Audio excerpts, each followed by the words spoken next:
जय हिंद साथियों, एक बार फिर से स्वागत है आप सभी लोगों का आपके अपने चैनल लोन हेल्प इंडिया में। और आज के इस वीडियो में हम लोग बात करेंगे एक महत्वपूर्ण विशेष टॉपिक के बारे में। जी हाँ, बिल्कुल सही सुना आप लोगों ने कि लोन कंपनियां या एनबीएफसी कंपनियां आप लोगों पे बार बार प्रेशर बनाती है किस किस तरीके के सेक्शंस लोन्स में लग सकते हैं। अगर कोई भी व्यक्ति लोन डिफ़ॉल्ट करता है तो इसके लिए क्या कोई सज़ा का प्रावधान दिया गया है या नहीं दिया गया है, इसके बारे में आपको जानकारी होना काफ़ी ज़्यादा इम्पॉर्टेंट है। तो इसलिए ये वीडियो आप लास्ट तक वॉच करते रहिए। आपको मैं एक एक करके क्लियर से समझाने वाला हूँ कि कब और कैसे कौन कौन से सेक्शंस का यूज़ हो सकता है और कैसे कंपनियाँ इन सेक्शंस का आपको नोटिस भेज के और आपको बार बार बोलती है कि नहीं भाई आपके ऊपर तो अब केस ही होगा। तो एक बार फिर से वीडियो को स्टार्ट करेंगे और वीडियो को स्टार्ट करने से पहले अगर आपने हमारे चैनल को अभी तक सब्सक्राइब नहीं किया है तो चैनल को सब्सक्राइब करके बेल आइकन को प्रेस कर दीजिएगा। तो काफ़ी लोग हमसे ऑलरेडी जुड़ चुके हैं और 1 लाख सब्सक्राइबर्स हमारे कुछ महीनों में कंप्लीट हो जाएंगे। तो मैं आप लोगों से ये अपील करूँगा कि जल्द से जल्द वीडियो को शेयर करके और सब्सक्राइबर्स को कंप्लीट करा दीजिए जो भी वीडियो को देख रहे हैं, ठीक है। तो सबसे पहले यहाँ पर बात करते हैं लोन रीपेमेंट। हम लोगों का हमेशा का टॉपिक यही होता है कि लोन का रीपेमेंट जब लोग नहीं कर पाते हैं किसी भी कारण से, तो सबसे पहले यहाँ पे मैं ये कैटेगराइज कर देता हूँ ताकि आप लोगों को समझ में ईजिली आ जाए। सबसे पहले हम लोग बात करेंगे यहाँ पे ऑनलाइन ऐप्स के बारे में। किसके बारे में? ऑनलाइन ऐप्स, ठीक है। फिर बैंक से जो आप पर्सनल लोन लेते हैं वो, ठीक है। नेक्स्ट अगर हम लोग देखेंगे तो बात करेंगे यहाँ पे क्रेडिट कार्ड के बारे में, ठीक है। 3 चीज़ों में मैंने इसको कैटेगराइज कर दिया। स्टार्टिंग करेंगे ऑनलाइन ऐप से। जैसे एग्जांपल मैं ले लूँ तो एग्जांपल हो जाएगी आपको क्रेडिट, एम पॉकेट, ठीक है। इसी तरीके से काफ़ी ऐप्स और भी अवेलेबल है। लगभग 60 या 70 आरबीआई रजिस्टर्ड एप्लीकेशन अभी प्ले स्टोर पे उपलब्ध है सभी के बारे में। तो सबसे पहले ऑनलाइन ऐप्स के बारे में बात करते हैं कि क्या ऑनलाइन ऐप से लीगल एक्शन होने के चांसेस रहते हैं कि नहीं रहते हैं। देखिए, ऑनलाइन ऐप्स में बस 2 या 3 ही ऐप्स ऐसी है जो कि लीगल एक्शन कभी कभी लेती है, अदरवाइज़ कोई ऐसी ऐप नहीं है जो लीगल एक्शन लेगी। सबसे पहली जो कंपनी है जिसका मैं आपको नाम बताऊंगा या जो ऑनलाइन ऐप है उसका नाम बताऊंगा वो है आपको यहाँ पे लेंडिट करके एक ऐप है। अगर आपने इससे लोन लिया है तो ये आपके ऊपर लीगल एक्शन ले सकती है। नेक्स्ट अगर बात करेंगे, अगर नावी से आपका बहुत बड़ा लोन है, 4 लाख, 5 लाख, 6 लाख, 8 लाख, 10 लाख का लोन है, नावी से बहुत बड़ा लोन है, तो नावी भी यहाँ पे आपको लीगल एक्शन नहीं लेती, यानी कि आपको नोटिस भेज सकती है, समन दे सकती है। यहाँ पे हम लोग लिखते हैं समन, ठीक है। समन मतलब आपको कोर्ट में पेशी के लिए बुलाया जा सकता है, ठीक है, लेंडिट से और नावी से। नेक्स्ट इसके अलावा कोई और भी है फिलहाल में ऐसी ऑनलाइन ऐप नहीं है जिससे आपको की प्रॉब्लम आ सकती है लीगली, ठीक है। नेक्स्ट बात करते हैं पर्सनल लोन और क्रेडिट कार्ड के बारे में। पर्सनल लोन में ज़्यादातर ईसीएस लगा रहता है और क्रेडिट कार्ड में बहुत ही कम ईसीएस, बहुत ही कम लोगों ने ऑटो डेबिट ऑन किया रहता है। ज़्यादातर लोग खुद से पेमेंट करते हैं, ठीक है। सबसे पहले आपको सुनने के लिए यहाँ मिलेगा, मैं बता देता हूँ, सेक्शन जो आपको पहले 420 लगता था, पहले क्या लगता था 420, उसी को बना दिया गया है 318 BNS। BNS का मतलब होता है दोस्तों भारतीय न्याय संहिता, जो नया कानून लागू हुआ था और उसके बाद से ही ये अब चेंज हो गया। पहले सेक्शन 420 के नोटिस भेजते थे, अब ये सेक्शन 318 के नोटिस भेजते हैं। तो सेक्शन 318 के नोटिस कब वैलिड होते हैं और कब वैलिड नहीं होते हैं, क्या क्या यहाँ पे आपको ध्यान रखना है, ठीक है। सेक्शन 318 की बात की जाए तो ये आपको लगता है चीटिंग। किस लिए लगता है? चीटिंग अगर आप करते हैं या फ्रॉड करते हैं तो लगता है, यानी कोई फ्रॉडुलेंट एक्टिविटी करते हैं तब हो सकता है बैंक के साथ। तो कैसा फ्रॉड, कैसा चीटिंग, क्या पैसा नहीं देना फ्रॉड कहलाएगा या चीटिंग कहलाएगा? तो ऐसा बिल्कुल भी नहीं है। मैं आपको यहाँ पे एक एग्जाम्पल के साथ समझाऊँगा, आपको ईजिली समझ में आ जाएगा, ठीक है। एक व्यक्ति है जिसका नाम है श्याम, ठीक है। उसने बैंक से पर्सनल लोन या क्रेडिट कार्ड लिया और कहा कि वो गवर्नमेंट जॉब में है। किस में है? गवर्नमेंट जॉब में है और उसकी सैलरी है 60,000 रुपीज़। उसने कहीं से भी ये फर्जी डॉक्यूमेंट्स बनाए और फर्जी डॉक्यूमेंट्स बना के लोन के लिए अप्लाई कर दिया। अब वो लोन उसको सेंक्शन हो गया, ठीक है। जो भी बैंक है उसने लोन को सैंक्शन कर दिया।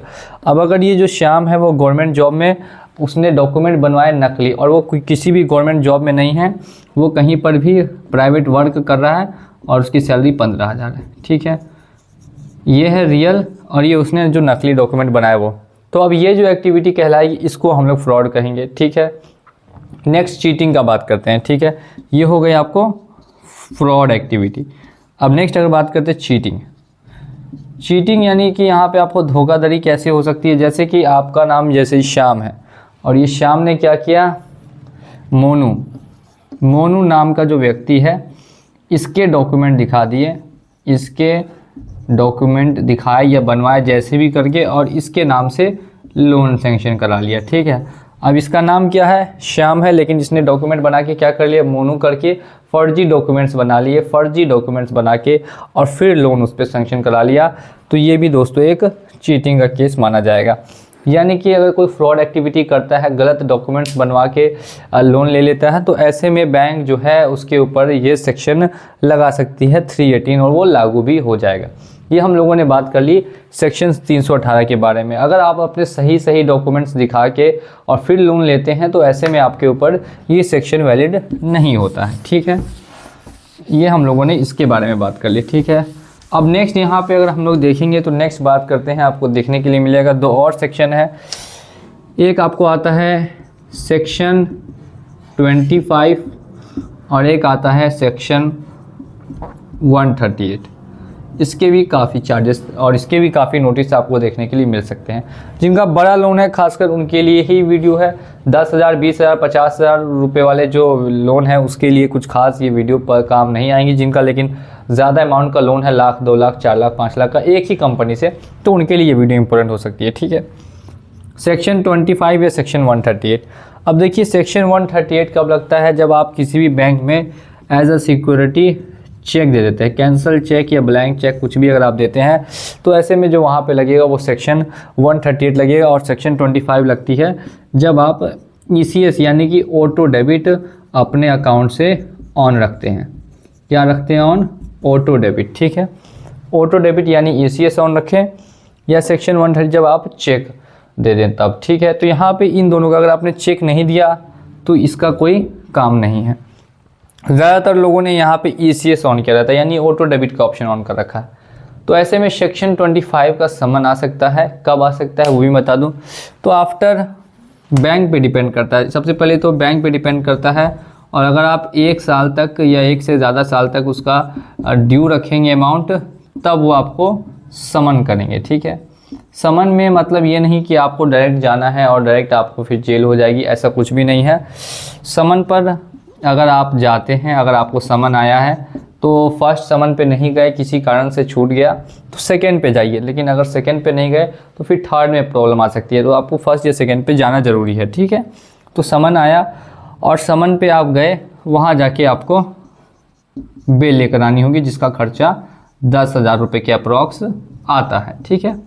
इतना खर्च करके आपको वहाँ से बेल लेकर आना पड़ेगा और फिर उसके बाद आप आराम से डेट पे डेट आती रहेगी और लोन को सेटल करा सकते हैं। और इसमें भी कोई प्रावधान नहीं है कि आपको जेल जाना हो, ऐसा कोई प्रावधान यहाँ पे नहीं है कि आपको डायरेक्टली जेल भेज दिया जाएगा, ऐसा कुछ भी नहीं है। बेल वहाँ पे आपको मिल जाती है, ठीक है। यानी अगर आपका 20 लाख का है, 40 लाख का है, 50 लाख का है या 60 लाख का है, तो यहाँ पे एक चीज़ आपको याद रखनी है, नो जेल, कोई जेल का प्रावधान नहीं है, तो आपको डायरेक्टली जेल नहीं जाना पड़ेगा कभी भी, ठीक है। ये जो मैंने दिखाया है सेक्शन 25 के बारे में बात की है यहाँ पे, ये बता दूँ आफ्टर 1 साल के बाद आता है समन, जब आप लोन को ड्यू कर देते हैं और ये समन पे जाके आप बेल लेके आ सकते हैं जिसका खर्चा 10,000 रुपये के आसपास आ सकता है, उससे ज़्यादा भी और उससे कम भी डिपेंडिंग अपॉन लोकेशन। एक जो प्रॉब्लम है वो ध्यान से देखिए, ठीक है, कि ये समन देखिए क्या करते हैं, किसी भी स्टेट में भेज देते हैं। आप बेंगलोर से हैं तो हो सकता है चेन्नई भेज दें, अब चेन्नई से हैं तो हो सकता है कि महाराष्ट्र भेज दें, महाराष्ट्र से हैं तो कोलकाता भेज दें। एक प्रॉब्लम ये आती है, बैंक जहाँ हेड ऑफिस होता है उसका वहीं ज़्यादातर लोगों को समन दे के बुलाती है, तो स्टेट की एक प्रॉब्लम आती है। और ये आती है पर्सनल लोन में भी ECS जिसका लगा हो, और ख़ासकर उन्होंने अबव इनका 2 लाख 3 लाख इस तरीके का लोन हो, या क्रेडिट कार्ड में भी अबव यहाँ पे 1 लाख कर देते हैं अमाउंट हो, तो ऐसी प्रॉब्लम आ सकती है। कब? और वो भी हर बैंक से नहीं आती, किसी किसी बैंक ऐसी प्रॉब्लम क्रिएट करती है, हर बैंक ऐसी प्रॉब्लम क्रिएट नहीं करती है। और जो बैंक भी है वो भी देखती है पहले आपकी क्रेडिट हिस्ट्री की, उस जो बैंक का आपको ये रिकॉर्ड कैसा है। अगर अच्छा रिकॉर्ड है तो हो सकता है कि ऐसा कुछ भी आपके साथ ना हो, और रिकॉर्ड अगर ख़राब है तो यहाँ पे 10% मान लेते हैं या 5% मान लेते हैं, चांसेस रह जाते हैं। ठीक है, तो ये सारी बातें हम लोगों ने कर ली। लोन रिपेमेंट ना करने पे मेनली जो सेक्शंस के नाम आपको सुनने के लिए मिलते हैं उन सभी के बारे में। तो मैं एक बार फिर से आपको इसका समरी दे देता हूँ ताकि आप लोगों को ये क्लियर हो जाए। हाँ, और बाकी आप लोग चैनल को अभी तक सब्सक्राइब नहीं किए, वीडियो को लाइक नहीं किए, तो चैनल को सब्सक्राइब करके वीडियो को लाइक कर दीजिएगा। और ऊपर में नंबर दिया हुआ, उस नंबर पे भी आप कांटेक्ट कर सकते हैं। ठीक है, फर्स्ट हमने बात किया सेक्शन यहाँ पे आपको है 318 BNS। ठीक है, और उसके अलावा भी मैंने यहाँ बात किया है सेक्शन 25 और सेक्शन 138। 3 के बारे में हमने आज विस्तार में जाना। इस पे जाना कि ये नो चांस है, कोई चांस ही नहीं है।